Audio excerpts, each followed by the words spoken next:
Hello. It's been a hot minute. We've had a lot going on. Pro tip, this has nothing to do with this video. If you wear glasses or sunglasses, put the sunglasses on first, then put the ears on over.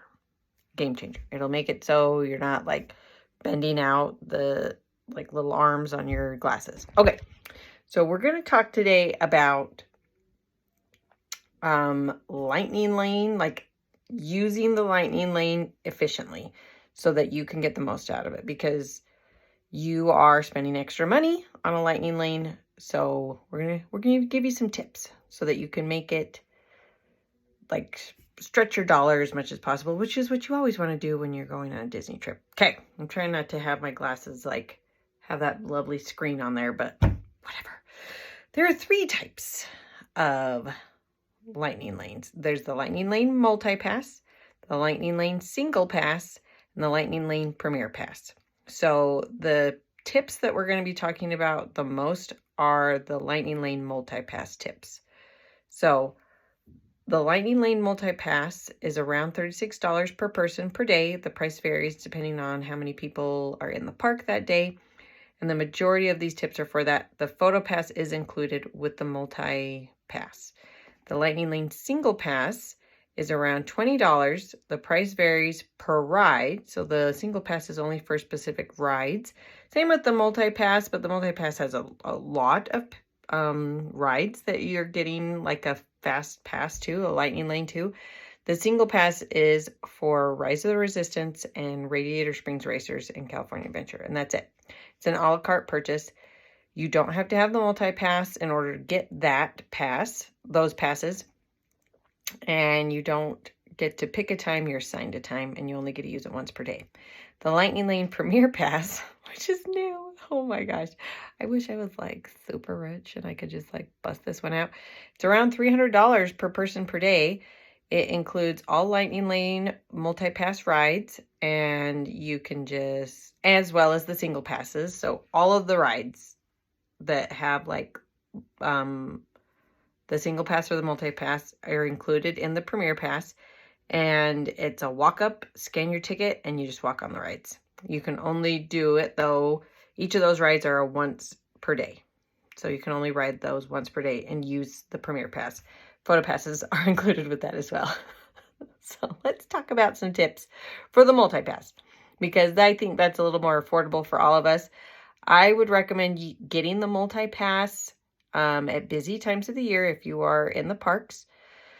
If it's pretty chill like now, February, January, February, March, it's not super busy, so it might not be worth the extra cost. And if you are going for 1 to 2 days, I do recommend getting the multi-pass. If you're going to be there for 5 days, you're going to have plenty of time to figure out all the rides all the time. You must have an activated ticket to start booking your Lightning Lane passes. Once activated, you can get those rides from your hotel. So if you are like going to leave the park and go back and take a nap or something like that, you can still get your rides while you're out of the park, but you have to go in first, activate it, and then you can do that.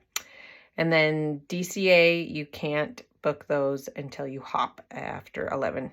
Okay. So you can use the multi-pass in both parks if you already have a hopper pass. These are the Disneyland rides that work with the multi-pass. There's Autotopia, Big Thunder, Buzz Lightyear, Haunted Mansion, Indiana Jones, Small World, Matterhorn Bobsled, Runaway Railway, Mickey's, Smuggler's Run, Pirates of the Caribbean, Roger Rabbit, Space Mountain, Star Tours, and Tiana's Bayou. It's a lot. It's a lot of rides. DCA, Disney California Adventure. There's Goofy Sky School, Grizzly River Run, Guardians, Incredicoaster, Little Mermaid, Monsters, Inc., Soarin', Midway Mania, and Web Slingers. So those are the rides that you can use the multi-pass for. You can only get to use the multi-pass for one ride once per day. So if you're like, I love Haunted Mansion, I want to go on it a million times, great. You only get to use your multi-pass one time for that ride per day.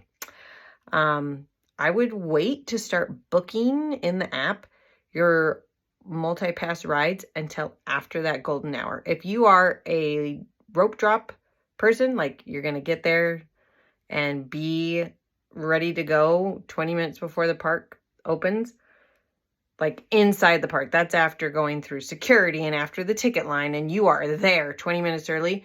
Don't start booking those multi-passes until an hour after the park opens. And the reason why is you walk on pretty much every single ride for that first hour.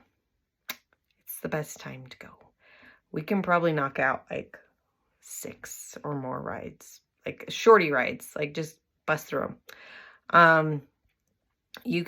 So here's the rule. You can get a new multi-pass ride, like a new ride, once you've scanned in for the ride that you're on. So let's say you're going to go do Buzz Lightyear.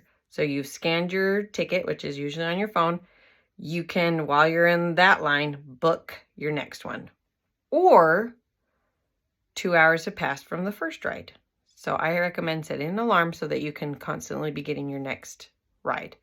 I recommend doing your popular rides first. So they run out of lightning lanes. So like Thunder Mountain, Haunted Mansion, those ones, like those bigger Indiana Jones for sure, they're going to run out of lightning lanes, which you've paid for it. So go for those bigger rides that are always a long line first. It doesn't necessarily guarantee immediate boarding. Sometimes standby is just as fast. So kind of pay attention to that and decide when you want to use it. They do give you a 15-minute grace period to get on the ride. So if you were on another ride and it took a little bit longer or you need to go to the bathroom, there's a grace period. Like, okay, you show up for your ride time, you're okay. You can come 5 minutes early. You always want to just like squeeze every minute that you can do. If you're only in the park 1 to 2 days, like I said, I recommend it. You're going to want to bring a portable phone charger because your phone is going to be struggling because you're going to use it a lot because you're trying to book the rides. Okay, so this is the part that is tricky, and it's the most efficient way to use the multi-pass lightning lane. It's called stacking. So about an hour after you've reserved your lightning lane ride, you can attempt to modify the ride time. You can try to get an earlier time or a later time. Later times can allow you to stack the lightning lanes. So like put all the rides closer together and you can get multiple rides reserved that way. You just have to watch the ride times so that you don't miss your ride because you have a specific time period that you have to go and get on the ride. So if you miss it, you've missed it. You can modify the ride times multiple times. Rides do lock. So whatever reservation you've made with that ride, it locks 1 minute after you've reserved the ride time. This is very like strategic, complicated, but it is a possibility. My hair's driving me crazy. If you're trying to like get as many rides as possible, stacking is a great way to do it. But you just have to be very conscientious of what you're doing. Set alarms, pay attention so that you can stack them and then move. Make sure that you get to all of those rides. I hope that helps in your pursuit of being really efficient with your lightning lane multi-pass. If all these tips are helpful, fantastic. If you have more tips that you can think of, please include them in the comments below. But like and subscribe. But if you get the Premier Pass, all of those tips go out the door. You can just walk up and do whatever you want, whenever you want. Just costs $300 per person, per day. I can't afford that. I don't think I ever will, but it sounds awesome.